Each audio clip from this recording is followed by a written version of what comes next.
Hello and welcome, Inspired Podcast community. This is your new episode. My name is Caroline, and my today's guest is William R. Douglas. And I'm so happy that he said yes, and I have to laugh because I'm really happy that you said yes to our interview.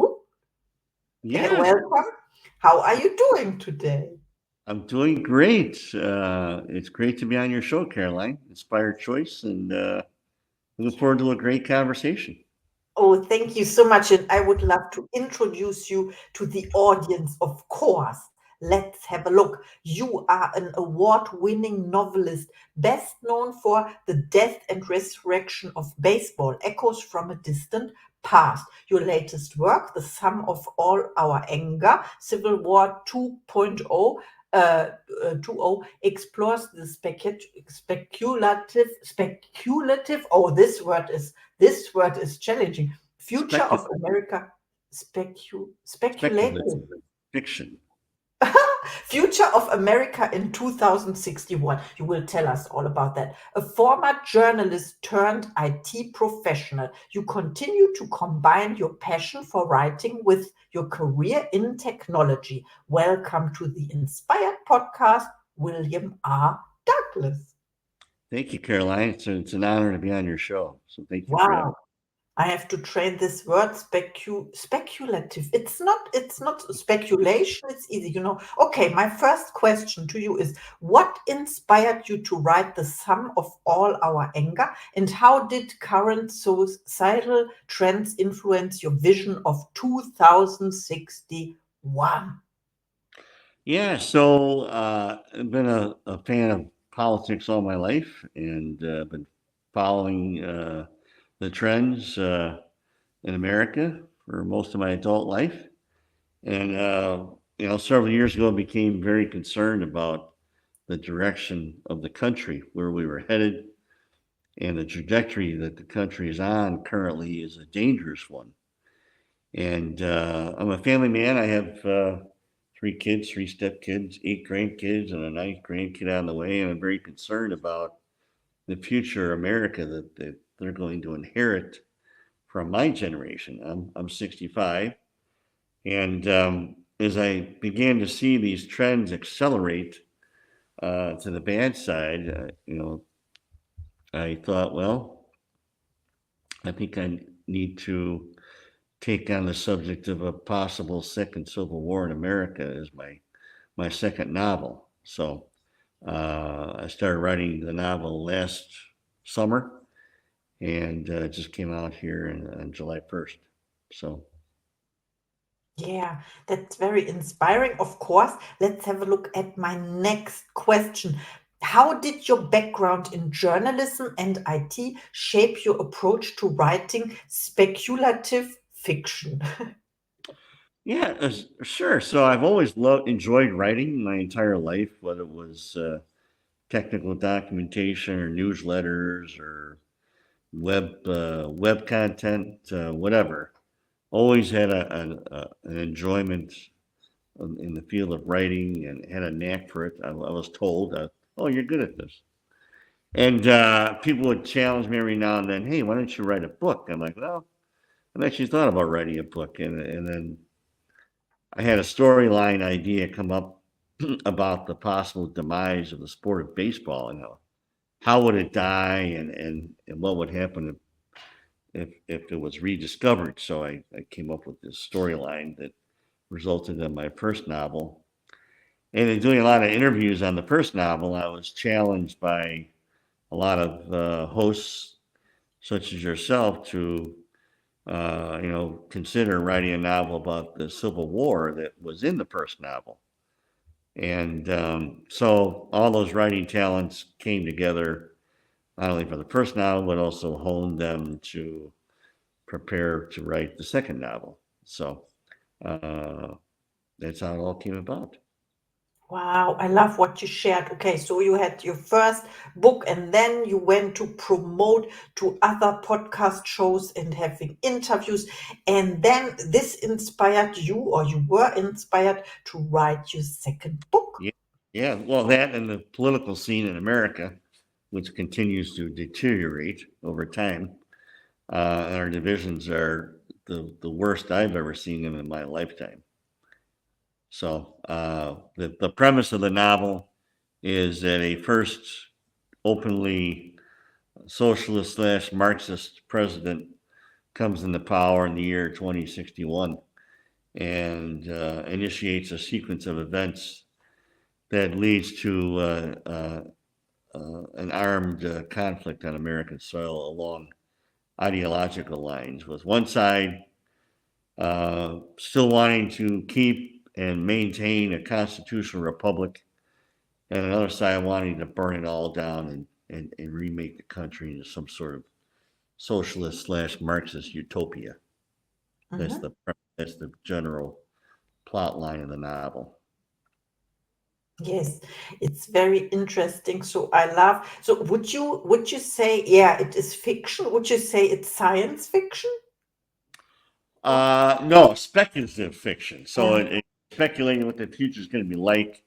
And then you write a story uh, that's set in the future. So the first book about baseball was set in the future as well, and it was and that one's more of a feel good story. This one is more of a thought provoking story to get the reader to think about where we're at currently in America, where we could be headed, and how do we avoid uh, the logical endpoint of our trajectory right now. If we don't intercept it, very well could be an armed conflict. Mhm. I understand. Okay, of course, I have another question for you. Your novel, The Death and Resurrection of Baseball, has been recognized by multiple awards. What themes in that story resonate most with readers today? Yeah, the biggest thing would be the reset of family dynamics. I think currently, I can't speak for Germany. I'm sure you can, but here in America, the family dynamics are very broken. Of course, divorce is a big factor in that, but also just even apart from divorce, just the everyday interactions of the family have broken down tremendously. Everybody's so engrossed in their screens.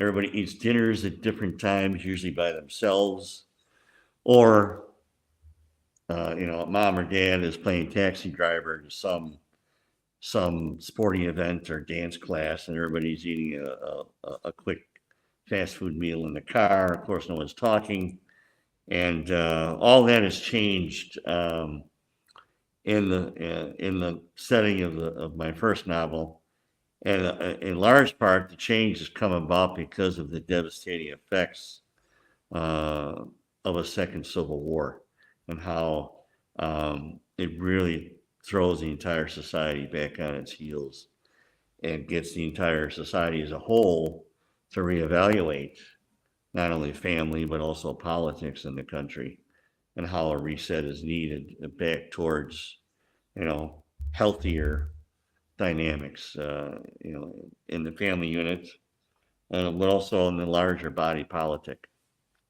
Yeah, I understand. So you talked about divorce rates also. I know in the United States it is 50%, and in Germany, because you asked for it, it's 30%.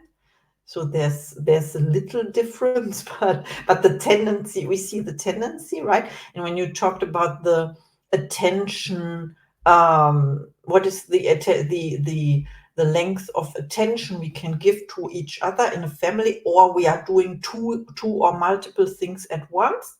Correct. It's not multitasking, but when you are eating in the car or you don't take the time for each other, then Right. something's missing. Right. Right. Mhm. Exactly. Exactly. Yeah. What is so you wrote this book to enforce or to start a discussion about, yeah, what the future might bring. What is your solution? Yeah, I think the solution really, first of all, I could back up just a moment. I wrote the book with three goals in mind. The first goal is to bring awareness to the reader that we are in a bad place in America, and the storyline of the book is admittedly a worst case scenario, and it's intentional to serve as a warning to the readers that something like this could happen unless we turn things around. The second goal would be to get people on the left in our country to understand that a very storied political party, the Democratic Party, has been heavily infiltrated in a proverbial Trojan horse sort of way with an ideology that is completely opposite of the ideas and foundation stones of our constitutional republic going back over to over 250 years, and that these ideas are in conflict with one another, and that I think given time and an acceleration on the hold of power, this proverbial Trojan horse could be the spark that would ignite, hopefully not a second civil war in America. And then the third goal is to point the readers back to what for Americans has been the historic, one of the historic cornerstones in the country is our common Judeo-Christian faith. And we've wandered far from that in our current era. Yes, I see what you mean. And you talked about warning, a warning. You want to warn people. What about, is it because it's not the same? Do you want to scare people with your vision? Well, the goal really isn't meant to scare so much as to get people talking and to realize that we have to figure out a way in America to relearn the art of agreeing to disagree and still be family members, neighbors, friends, coworkers, politicians, all up and down the line. And we've lost that capability. I mean, I currently have a family estrangement in our family over politics, not an estrangement that my wife or I are initiated, but it's there nonetheless.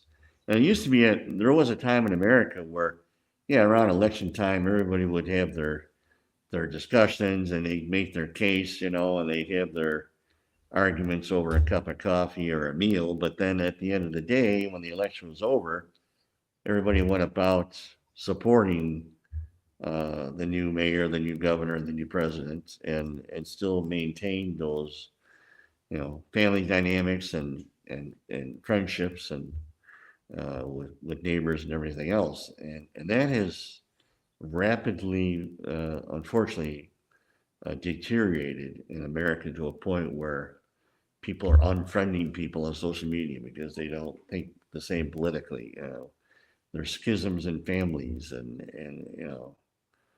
up, like I say, up and down the line, and it's a very dangerous place for society to arrive at, especially on a national level, and not expect there to be some sort of consequence down the road. And so by putting this story out in a novel form, hopefully getting the reader to think about these things and individually, what can I do in order to foster dialogue that does not result in estrangement or being unfriended or being, shunned or whatever phrase you want to use. But we've got to get back to that point. And even if it means we listen more and talk less, or even if it means we still can talk, but also hear the other side and try to find common ground in each other's points that we're, people try to make in person and online and, all up and down the line. So, Yes, I totally agree, and I understand because the opposite, I don't know how you call this, the it can divide families or yeah. yeah, friendships as well. And then you talked about after the election, then they are friends again. And yeah, it is important to listen to the other people's point of view in order Right. to understand, because the opposite would be ignorance or not being Correct. open-minded to other opinions. Correct. Correct. Correct. I agree. Yeah. Mhm. So Perfect. So you want to improve communication and yeah, and enhance discussions by your book. yeah, and also, a sub part of the novel's goal is to remind people of the beauty of our constitutional republic from a law standpoint, and how we have endured so much over 250 years, and we have, every election cycle there is a peaceful transfer of power, and hopefully that will continue as well, which I believe it will. But the beauty of our Constitution is not that it's, was written all that, over 100, 250 years ago. The beauty of it has been its the ability for it to be amended and adjusted, um, to adapt to, the times that we're in now, versus just having some sort of static document like the Magna Carta and never ever changing it, or adapting it, or modifying it. So, um, and there's some that they don't really care about any of that. They want to tear it all down, get rid of it, and start over. There was an opinion piece in the New York Times, a couple of years ago, by a Harvard law professor and a Yale law professor. They wrote the opinion piece together. Um, and the headline of the opinion piece was that the Constitution is broken and cannot be fixed. And I saw that. I'm like, wait, you saying you want to ditch the Constitution? You're teaching law to our young people in these two prestigious Ivy League schools, and you're saying that the United States Constitution is beyond repair and should be ditched wholesale, and some other replacement dreamed up. And I vehemently oppose such a suggestion. I think it's lunacy, and so there is a strong undercurrent in the novel about the support for the Constitution and opposition to it, and how that plays out in the plot line. Of course, the reader will have to explore that for themselves. I love that. And I'm so excited about your book, of course. So please reach out to William. He's amazing. He shares his knowledge with us. Thank you for our interview. I have one last question for you, and it is about your goals and your next project. You talked about the goals you have in mind with the book. And what is your goal? What is your do you have another book in? Yeah, just a couple of ideas tossing around, but right now my primary goal is to continue to promote this novel, because I think it is a story for our time, particularly here in America. And I'm hoping that through appearances on shows like yourself, um, that I'll be successful in getting the story to a wider audience, and that the important message that the novel has embedded in it will be apparent to the reader, and they can help spread the word about it, and hopefully bring about some positive change, particularly here in Yes. America. Absolutely. So I created an Amazon list for all the books of my guests in the podcast. I will put it on the list and in the show notes, of course, to this podcast episode. Thank you so much for our interview. If you have one last final thought to the audience, please, before we Sure, close. it's been an honor to be on your show. I would be delighted if if listeners would go out to Amazon and pick up a copy and hopefully leave a good review and help spread the word about the very powerful message that's in this book. That'd be great. Yes, I'd be very indebted to you. thank you so much. I'm so excited and I'm happy that we did this interview. Thank you so much. Thank you, Carolyn. It's been a blessing to be on your show, and I hope you have a good rest of your week. Yes, you too. And see you in the next episode.